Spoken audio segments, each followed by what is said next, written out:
오늘은 확실한 믿음입니다.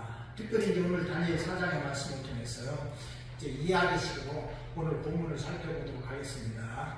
우리가 성경을 읽을 때 내러티브로 읽어라, 이야기식으로 읽어라 그런 말을 합니다. 성경은 이야기지요. 그래서 우리가 이야기식으로 이렇게 이야기를 읽다 보면 성경이 재미가 있습니다. 그냥 성경을 무작정 읽으면은 힘들 때가 많아요. 그럴 때는 이제 우리는 요새는 이제 세상이 좋아져가지고 핸드폰이 있지 않습니까? 거기다 찍어봅니다. 이렇게 단어를 쳐보면 다 이렇게 설명이 나오잖아요. 그래서 이제 설명을 이렇게 알 필요가 있습니다. 성경에 보니까 이제 몇 비빗 그런 이야기가 나옵니다. 이제 이 다니엘 3장에 보면 다니엘이 큰 자기 신상을 금으로 세웠어요. 금으로 세웠는데 높이가 60규빗이다. 그래요, 60규빗. 60규빗이 얼마입니까? 1규빗은 그냥 45cm쯤 되는데 50cm다. 이렇게 그냥 보면 됩니다. 그러니까 모르면 이렇게 핸드폰을 치켜보면 알아요. 1규빗, 그러면 45cm다. 이렇게 나오지요. 그럼 계산해 보면 됩니다. 60규빗은 얼마입니까? 그냥 대략 계산은 30m예요. 30m면은 아파트 10층 높이 조금 더 되지요. 어마어마한 금신상을 이 사람이 만들었구나. 금으로 만든 거예요. 그것도 대단한 거죠. 야, 그렇게 신상을 만들었구나. 사람이 참 이렇게 교만하면 그렇게 되는구나. 이렇게 성경을 그렇게 읽어나가면 재미가 있지요. 그래서 우리 성경을 이렇게 이야기식으로 읽으면 재미가 있습니다. 그래야 성경을 읽는 재미도 있지요. 그래서 우리가 이제 성경을 잘 이야기식으로 읽는 것도 중요한데, 오늘은 특별히 이제 또 이야기식의 성경이니까 또 그대로 살펴보도록 하겠습니다. 다니엘서, 그러면 우리가 다니엘이 기록한 성경이다, 이렇게 다니엘서를 보면은 알 수가 있습니다. 1장에 보면 다니엘이 언제 사로잡혀갔느냐, 여호야김 3년에 사로잡혀갔다, 이렇게 말씀을 하고 있는데, 이제 성경에 이렇게 이제 주석을 해놓은 성경에 보면 605년이다 이렇게 쓴 그런 그 책들이 있습니다. 그 기록들이 있습니다. BC 기원전 605년이죠. 605년 바벨론이 이 유다를 1차로 침공했을 때에 다니엘과 그 세 친구들은 사로잡혀갔습니다. 그래가지고 이제 이 다니엘은 귀족이고 똑똑한 아이고 좀 이렇게 그 뭐랄까 이제 배운 것도 있고 그러니까 다니엘이 이제 이 바벨론에 궁에 가서 살게 됐습니다.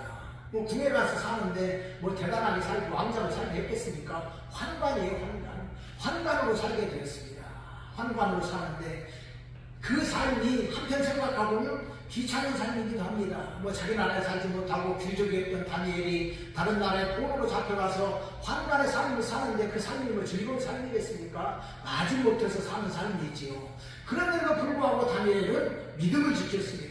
얼마나 첫째 믿음을 지켰느냐? 우상 숭배한 음식도 먹지 않고 포도주도 마시지 않았습니다. 철저하게 믿음을 지켰던 것을 우리가 다니엘서를 통해서 보게 됩니다.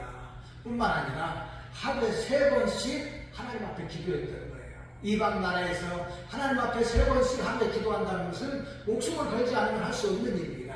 이렇게 하나님 앞에 기도했기 때문에 하나님께서도 다니엘의 믿음을 보시고 그를 귀하게 여기셨습니다. 특별히 이렇게 다니엘과 세 친구들에게 지혜를 주셔서 모든 것을 깨달아 알고 가셨을 뿐만 아니라 다니엘에게는 환상과 꿈을 아는 지혜를 주셨다, 이렇게 성경은 말씀하고 있습니다. 다니엘 1장 17절에 보니까 하나님이 이 네 소년에게 학문을 주시고 모든 서적을 깨닫게 하시고 지혜를 주셨으니 다니엘은 또 온 환상과 꿈을 깨달아 알더라. 아멘. 믿음을 지키고 그 말씀에 따라서 하나님을 경외하는 이 소년들에게 하나님께서 지혜를 주셨습니다. 지혜를 주시니까 그 적국 나라에 사로잡혀갔지만 크게 쓰임받는 일꾼들이 되었던 것을 보게 됩니다. 이제 다니엘 2장에 보면 바벨론의 느부갓네살 왕이 꿈을 꾸고 번민을 합니다. 이 꿈이 무엇인지, 얼마나 이 꿈이 어지러운지 뭐 도저히 견딜 수가 없어요. 그래도 자기 나라의 지혜자들, 술사들을 다 불러서 그 꿈을 나누는 이야기를 하라고 했더니 이야기하는 사람이 없지요. 알 수가 없습니다. 그때 다니엘 왕 앞에 나가서 그 꿈 이야기를 해줍니다. 모든 꿈을 다 해석해 주었더니 이 왕이 너무나도 감탄을 합니다. 감격을 하는 거예요. 그리고 다니엘이 하나님을 높이는 것을 보게 됩니다. 다니엘 2장 47절에 보니까 왕이 대답하여 다니엘에게 이르되 너희 하나님은 참으로 모든 신들의 신이시요 모든 왕의 주제시로다. 내가 너희 은밀한 것을 나타내었으니 내 하나님은 또 은밀한 것을 나타내시는 이시로다. 아멘. 다니엘이 이렇게 왕의 꿈을 해석해 주니까 너희 하나님은 참으로 모든 신들의 신이시요 모든 왕의 주제시로다. 이렇게 하나님을 높이는 것을 보게 됩니다. 다니엘을 통해서 이제 이 느부갓네살 왕은 하나님의 존재를 깨닫게 되었습니다. 그리고 3장에 보면은 다니엘의 세 친구 이야기가 나옵니다. 왕이 아까도 이야기했지만 자기를 위해서 큰 신상을 두라 평지에 세웠습니다. 높이가 60규빗입니다. 너비가 이렇게 15규빗이나 되는 높은 대단한 신상을 세워놓고 모든 나의 밑에 있는 관리들과 국민들은 이제 큰 낙타 소리가 나면은 거기다 절하라 이렇게 왕이 명령을 내렸습니다. 왕이 명령했으니까 모든 사람들은 다 거기에 절을 해야 됩니다. 그래서 모든 신하들이 다 절을 하는데 3명이 절을 하지 않았습니다. 다니엘의 세 친구가 그 왕의 신상 앞에 절하지 않았어요. 그래서 이제 이 세 친구가 왕에게 잡혀왔습니다. 왜 신상에게 절하지 않았느냐? 그들이 말하죠. 우리는 하나님 외에는 다른 곳에 절할 수가 없습니다. 그것이 왕의 신상이라 할지라도 우리는 절할 수가 없습니다. 이렇게 이야기합니다. 왕이 분노합니다. 크게 대로하면서 이야기합니다. 이런 못된 놈, 나의 신상에 절하지 않다니 있을 수가 없는 일이다. 그래가지고 이제 풀무불을 이 7배나 뜨겁게 했습니다. 얼마나 그 불을 뜨겁게 했던지 이 세 친구를 잡아가지고 그 풀무불에 던지는데 던지려고 하는 그 군사들이 가까이 와서 다 죽을 정도로 뜨거운 불입니다. 이 세 사람이 풀무불에 던져졌는데 놀랍게도 이 사람들은 태워지지 않았습니다. 옷도 타지 않았다 성경을 말씀하고 있습니다. 그리고 신들의 아들과 같은 사람이 함께 거리를 했던 것을 왕이 보았습니다. 왕이 보았어요. 너무나 놀랐습니다. 세상에 이런 일도 있을 수 있는가? 자기가 분노했던 것은 금방 잊어버렸습니다. 그리고 나서 새 친구를 불러냈습니다.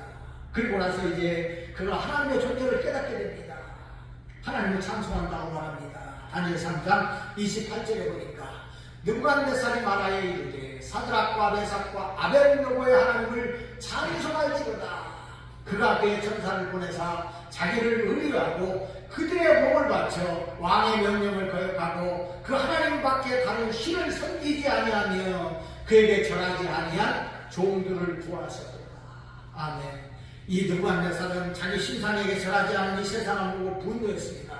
그러나 잠시 후에 불못불에서 걸어다니는 네 사람을 보고 너무나 놀랐습니다. 있을 수 없는 일이 일어났기 때문에 그렇습니다. 그리고 세상을 불러놓고 이제 이야기합니다. 느부갓네살 왕이 말하이르되 사드락과 메삭과 아벳느고의 하나님을 찬송할지로다. 크고 위대하신 하나님을 찬송한다. 이렇게 이야기했던 것을 보게 됩니다. 이 세 사람을 통해서 느부갓네살 왕은 하나님의 존재를 깨닫고 대단한 하나님을 찬송한다고 하는 것을 보게 됩니다. 이쯤 되면 아무리 대제국의 왕이라 할지라도 하나님을 온전히 믿고 신뢰했으면 얼마나 좋았겠습니까? 그러나 믿음은 아는 것으로 되는 것이 아닙니다. 안다고 하나님을 믿을 수 있는 것이 아니에요. 대단한 하나님의 능력을 보았다고 하나님을 믿는 것이 아닙니다. 믿음은 자기 마음대로 되는 것이 아니기 때문에 느부갓네살 왕은 하나님을 믿지 못했습니다. 그저 하나님의 권능을 알기는 알았지만 그럼에도 불구하고 하나님을 믿지 못했기 때문에 느부갓네살 왕은 옛날로 다시 돌아가서 자기 뜻대로 자기 마음대로 살면서 자기 말이 최고라는 교만에 빠져 있었습니다. 교만은 패당의 성공이지요. 자기가 최고라는 이 교만에 사로잡히게 되면 다른 존재를 잊고 마는데 느부갓네살은 자기 보로 신중의 신이요 또 모든 것의 대주제라고 말했음에도 불구하고 하나님을 잊어버리고 자기 교만에 빠져버리고 말았습니다. 그렇게 오랜 세월이 지난 어느 날 그가 또 꿈을 꾸게 됩니다. 꿈을 꾸고 나서 또 범인하는 거예요. 그리고 그 다니엘을 통해서 꿈을 알게 되는데 오늘 4장의 말씀이 바로 그 말씀입니다. 우리가 성경을 읽다 보면 다니엘이 이제 12장까지 있지요. 쭉 읽다 보면 다 다니엘의 고백이 나오고 다니엘의 주인공인데 이 4장만큼은 다니엘의 주인공이 아닙니다. 자세히 읽어보면 이 4장의 주인공은 누구느냐? 느부갓네살 왕이에요. 느부갓네살 왕이 꿈을 꾸고 이제 다니엘을 통해서 놀라운 하나님의 역사를 깨닫고 나중에 이제 자기가 이런 모든 것을 체험한 후에 조서를 통해 가지고 자기가 겪은 일을 백성들에게 알게 합니다. 이 조서의 내용을 다니엘이 성경에다가 그대로 기록한 것입니다. 그래서 사장의 주인공은 다니엘이 아니고 이제 바로 느부갓네살 왕입니다. 아람 말로 기록을 했습니다. 이 사장의 내용은 우리가 너무나도 잘 아는 내용이고 우리에게 많은 도움을 주는 내용이기 때문에 저도 이제 몇 년 전에도 한번 이 내용을 가지고 설교한 기억이 있습니다. 느부갓네살 왕이 꿈을 꿨습니다. 그리고 번뇌할 때에 그 꿈을 해석해 줬다 그 말씀입니다. 그 내용을 보면 느부갓네살이 꿈을 꿨습니다. 그랬더니 그 꿈 중에 큰 나무가 하나가 있었습니다. 얼마나 큰 나무인지 하늘에 닿았다 이렇게 말하고 있습니다. 대단히 굵고 큰 나무이고 온 세상을 덮을 만큼 큰 나무입니다. 그 안에 각종 새가 와서 삽니다. 그리고 그 밑에는 모든 짐승들이 다 그 밑에서 살아요. 뿐만 아니라 사람들도 그 밑에서 살고 있습니다. 이 큰 나무였습니다. 그런데 어느 날 하늘에 거룩한 천사가 내려와서 말합니다. 4장 23절 말씀에 보니까 왕이 보신즉 한 순찰자 한 거룩한 자가 하늘에서 내려와서 이르기를 그 나무를 베어 없애라. 그러나 그 나무 뿌리에 그루터기는 땅에 남겨두고 쇠와 돛줄로 동이고 그것을 들풀 가운데 두라. 그것이 하늘 이슬에 젖고 또 들짐승과 더불어 제 몫을 얻으며 7대를 지내리라 하였나이다. 아멘. 이 큰 나무가 이제 배임을 당할 것이다 이렇게 이야기를 하는데 다니엘이 바로 꿈을 해석해주는 그런 내용입니다. 이 나무가 누구느냐 무엇이냐 바로 느부갓네살 당신이다 그렇게 이야기를 해줍니다. 당신이 큰 권세를 가지고 지금까지 살고 있었지만 그러나 이것을 배임을 당할 것이다 이렇게 가르쳐주는 것입니다. 사실 바벨론은 대단한 나라였지 않습니까? 단순간에 일어나서 모든 나라를 다 점령했습니다. 북아프리카에서부터 온 중동에 이르기까지 모든 그 일대를 다 다스리는 대단한 왕입니다. 그리고 이 모든 사람들은 느부갓네살 왕의 권세 아래 살아가는 것입니다. 이런 적대자 느부갓네살 왕이 하나님의 징계를 받아서 7대 동안 쫓겨나서 들짐승과 함께 살게 될 것이다 이렇게 말씀을 하고 있는 것입니다. 그러게 이 큰 나무가 배임을 당한다는 것입니다.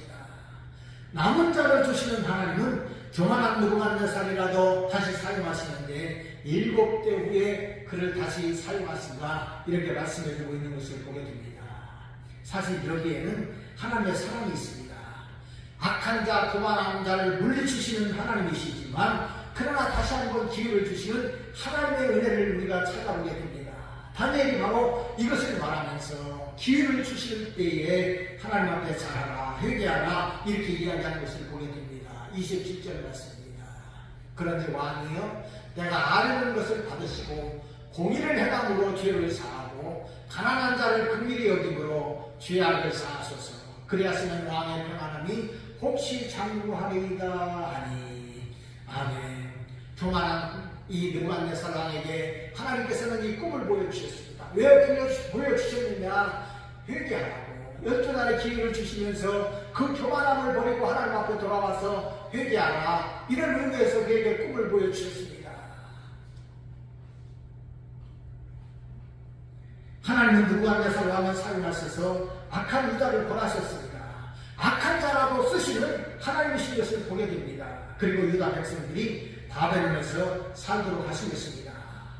하나님의 백성들이 이제 이곳에서 살면서 새롭게 되어서 하나님만을 섬기도록 하는 하나님의 뜻이 있습니다. 그러게 바벨론 느부갓네살 왕에게 다니엘과 세 친구를 통해서 하나님의 존재를 알게 하셨고 세상의 바벨론 왕의 뜻대로 되는 것이 아니라 하나님의 뜻대로 된다는 것을 확실하게 보여주신 것입니다. 그리고 아까도 이야기했지만 이자에서 꿈을 꾸고 번민하는 느부갓네살 왕의 그 마음을 다니엘을 통해서 이제 시원하게 해주셨습니다. 그리고 3장에서 세 친구를 통해서 하나님의 능력을 보여주셨습니다. 그러면 느부갓네살 왕은 하나님의 존재를 깨닫고 하나님 앞에서 겸손하게 나라를 다스리고 하나님의 백성들을 보살폈으면 얼마나 좋았겠습니까? 그러나 그는 하나님을 알기는 알았지만 진정으로 하나님을 믿는 믿음이 없었기 때문에 자신이 제일이라는 자만에 빠져서 살았던 것입니다. 그래서 하나님께서는 다시금 그에게 꿈을 주셨고 회개하라는 기회를 주신 것입니다. 그런데 27절 말씀은 바로 회개하라는 것이죠. 그럼에도 불구하고 왕은 회개할 줄을 몰랐습니다. 회개했으면 어려움도 닥치지 않았고 이제 그가 참으로 평안한 삶을 살았을 텐데 회개하지 않았던 것을 우리가 보게 됩니다. 이방 나라라고 해도 하나님께서 회개하도록 하시는 것입니다. 우리가 요나서에 보면 하나님은 요나를 통해서 저 원수 같은 니느웨 나라에 이제 회개를 외치도록 하셨습니다. 40일이 지나면 니느웨 성이 무너질 것이다.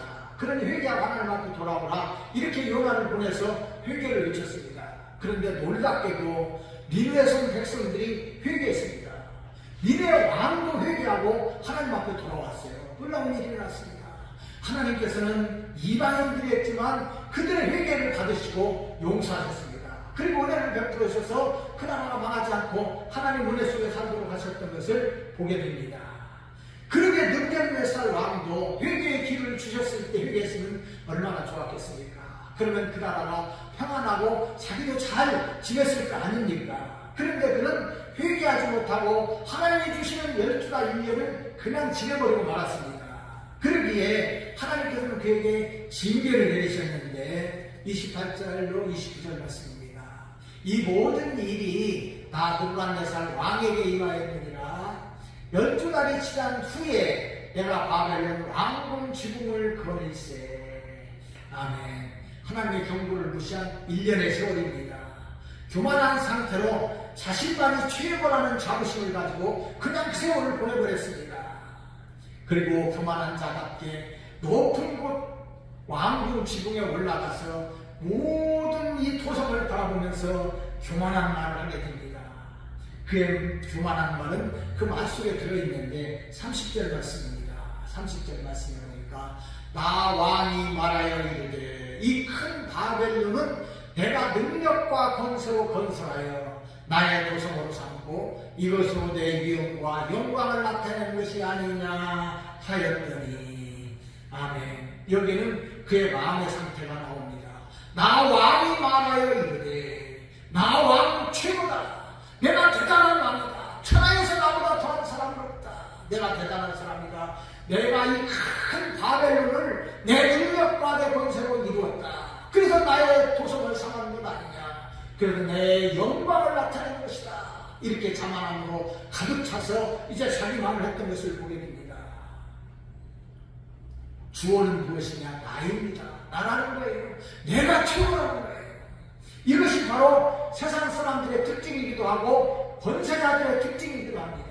내가 최고라는 거예요. 내가 다 이뤘다. 내가 이렇게 만들었다. 이렇게 교만을 갖게 됩니다. 러시아의 대단한 사람이 그런 마음을 갖고 있는 거예요. 자기만이 최고다. 내가 황제다. 이렇게 그 마음속에 자기 갖고 있는 것입니다. 나입니다. 그러면 내가 최고인 거예요. 내 말을 듣지 않거나 나와 그 의견이 다른 사람은 마음에 안 드는 거예요. 마음에 안 들어요. 왜 내 뜻대로 따라주지 않느냐? 왜 나한테 반대하느냐? 그런 사람은 배척한 것입니다. 이것이 바로 이런 사람들의 특징이에요. 천상천하 유아독존 이것이죠.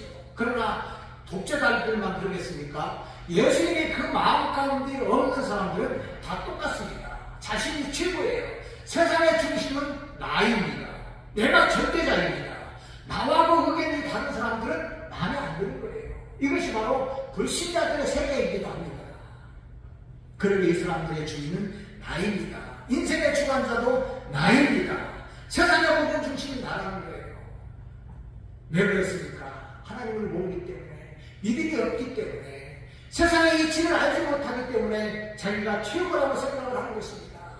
아무것도 아닌 사람들, 그저 볼품없는 사람들, 그 사람들에게 전도할 때 나는 여러 사람을 만나고 왔습니다. 내 주먹밖에 믿을 것이 없다는 거예요. 다 죽어가는 사람들이에요. 뭔 주먹을 믿는다는 거예요? 이것이 무슨 말입니까? 불신자들이 똑같다는 거예요, 다. 그래, 느부갓네살 왕이 그런 마음으로 살았다, 그런 말입니다.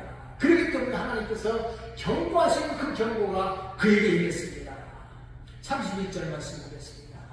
이 말이 아직도 나 왕의 입에 있을 때에 하늘에서 소리가 들려 이르되 느부갓네살 왕아 내게 말하노니 나라의 왕이가 내게서 떠났느니라.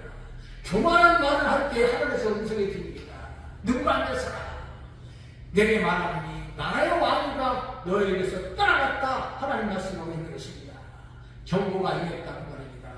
불신자들에게 멸망의 날이 임하는 것도 바로 이와 같이 급작스럽게 임하는 것입니다. 내가 최고다. 나는 나밖에 믿을 수 없다. 나는 나만 믿고 산다. 그렇게 말하고 자신을 갖고 있는 그 순간 하나님의 명령이 임해서 심판이 임한다면 어떻게 되겠습니까? 위험한 일이지 않습니까? 바로 이것을 우리들에게 경고해 주고 있는데 느부갓네살 왕에게 하나님의 경고가 임해서 하나님의 말씀하신 그대로 이제 그에게 그 경고가 다 임했습니다. 32절 말씀해 보니까 네가 사람에게 쫓겨나서 들짐승과 함께 살면서 소처럼 풀을 먹을 것이요 이와 같이 7달을 지내서 지극히 높으신 이가 사람의 나라를 다스리며 자기의 뜻대로 그것을 누구에게든지 주시는 줄을 알기까지 이르리라 하더라. 아멘. 하나님께서 경고를 주시고 시간을 주신 것은 이 기간 동안에 하나님의 존재를 깨달아야만 했습니다. 그러기에 느부갓네살도 이제 이런 것을 알고 잘 하나님을 섬겼으면 얼마나 좋았겠습니까? 그러나 회개하지 못하고 자기만이 최고라는 이런 그 자만심에 사로잡혀 갈 때에 이제 그에게는 정신병이 일어났습니다. 정신병이 들었어요. 금수병입니다. 사람은 사람인데 그 마음이 사람의 마음이 아니고 짐승이 되었습니다. 한마디로 말하면 미친 사람이 된 거예요. 미쳤어요. 교만이 넘치면 사람이 미칩니다. 네. 날이 넘으면 사람이 날을 넘으면 정신병이 오게 돼 있어요. 누구든지 그렇습니다. 그래서 독재자들의 말로는 어떻게 되느냐? 거의 다 정신병입니다. 네로가 정신병이 들었지 않습니까? 토티도 정신병입니다. 정신병자예요. 제대로 된 그 사람이 아닙니다. 느부갓네살 왕도 정신병이 들었어요. 정신병이 들어가지고 어떻게 되었습니까? 금수 같은 사람이 되어버리고 말았습니다. 사람의 몸을 가졌지만 사람이 아니라 짐승이 되었다는 말입니다. 그러니까 짐승처럼 풀을 먹습니다. 그러니 스스로 왕국을 떠나서 들에서 짐승과 함께 살게 되었습니다. 참으로 불행한 일입니다. 33절 보지요. 바로 그때에 이 일이 다 느부갓네살에게 응하고 내가 사람에게 쫓겨나서 소처럼 풀을 먹으며 몸이 하늘 이슬에 젖고 머리털이 독수리 털같이 자랐고 손털은 새 발톱과 같이 되었더라. 아멘. 하나님께서 말씀하신 그대로 그에게 징계가 일어났습니다. 그래가지고 이제 자기가 사람이 아니고 나는 짐승이다 이렇게 생각을 했으니까 사람과 함께 살 수가 없지요. 그래서 쫓겨났습니다. 들로 쫓겨나서 짐승처럼 같이 똑같이 풀을 먹고 이 식물을 먹으면서 산 거예요. 그랬는데 그 시간 동안에 얼마나 비참했겠습니까? 저녁에는 그저 그냥 틀려서 잠을 자니까 이슬에 젖은 거예요. 머리털이 7대나 그랬으니까 우리가 일반적으로 7년이다 이렇게 봅니다. 7년 동안 머리를 안 깎고 살았습니다. 안 깎았을 뿐만 아니라 머리도 안 감았을 거 아닙니까? 그러면 7년 동안 머리가 자랐으니까 얼마나 머리가 자랐겠습니까? 머리를 빗지도 않습니다. 엉킬 대로 엉겼어요. 그러니까 뭐라고 이야기했느냐? 독수리 털같이 되었다. 성경은 말씀하고 있습니다. 7년 동안 손톱 발톱을 안 깎았으니까 길 대로 길어가지고 이리저리 꼬여가지고 독수리 발톱같이 되었습니다. 사람이 아니에요. 사람이 아닌 상태로 7년을 살았다. 그런 말씀입니다. 하나님 앞에 회개하고 겸손했으면 이런 일을 당하지 않았을 텐데 회개하지 않았기 때문에 그런 하나님께서 명령하신 그대로 되었던 것입니다. 하나님의 말씀을 가볍게 여기기 때문에 하나님께서 말씀하신 그대로 징계를 받았습니다. 그러나 하나님은 사랑의 하나님이시고 느부갓네살을 다시 사용하셔야 되었기 때문에 그래도 은혜를 베풀어 주셨습니다. 이제 기간이 찬 후에 하나님이 그에게 은혜를 베풀어 주시고 자신을 돌아볼 수 있는 기회를 주셨습니다. 전적인 하나님의 은혜입니다. 34절 말씀입니다. 34절. 그 기간이 참에 나 느부갓네살이 하늘을 우러러 보았더니 내 총명이 다시 내게로 돌아오는지라. 이에 내가 지극히 높으신 이에게 감사하며 영생하신 이를 찬양하고 경배하였나니 그 권세는 영원한 권세로 그 나라는 대대에 이르리로다. 아멘. 고난은 유익입니다. 고난이 내게 유익이라 성경은 말씀하고 있습니다. 7년 동안 심한 고난을 겪었습니다. 그리고 하나님께서 은혜를 주셨기 때문에 그가 자신을 돌아보게 되었습니다. 자신을 돌아보았다 그 말입니다. 내가 뭐지? 내가 왜 이렇게 살았지? 내가 이런 삶을 살아야지 자신을 돌아본 것입니다. 그리고 그는 어떻게 했습니까? 하늘을 우러러보았다. 성경은 말씀하고 있습니다. 하늘을 우러러보았습니다. 지금까지 그는 어떤 삶을 살았습니까? 교만했기 때문에 하늘을 보고 살았습니다. 높은 곳에 올라가서 자기가 세운 나라들을 바라보면서 교만하면서 살았습니다. 세상 사람들이 하늘을 바라보지 못하고 그저 이 세상을 바라보는 것처럼, 아니 그 사람은 독재자이기 때문에 더하게 아내만을 보고 살았습니다. 그러나 고생이 끝난 다음 그는 하늘을 우러러보았다. 성경 말씀하고 있습니다. 하나님을 바라보는 거예요. 하늘을 우러러보았습니다. 참으로 비참한 가운데서, 최고의 낮아진 가운데서 그가 깨닫고 하나님을 바라보았던 것을 보게 됩니다. 참으로 이것이 은혜입니다. 이것이 영광입니다. 하나님을 바라볼 수 있는 것, 천국을 소망하면서 살 수 있는 것, 이것이 바로 은혜 중에 은혜입니다.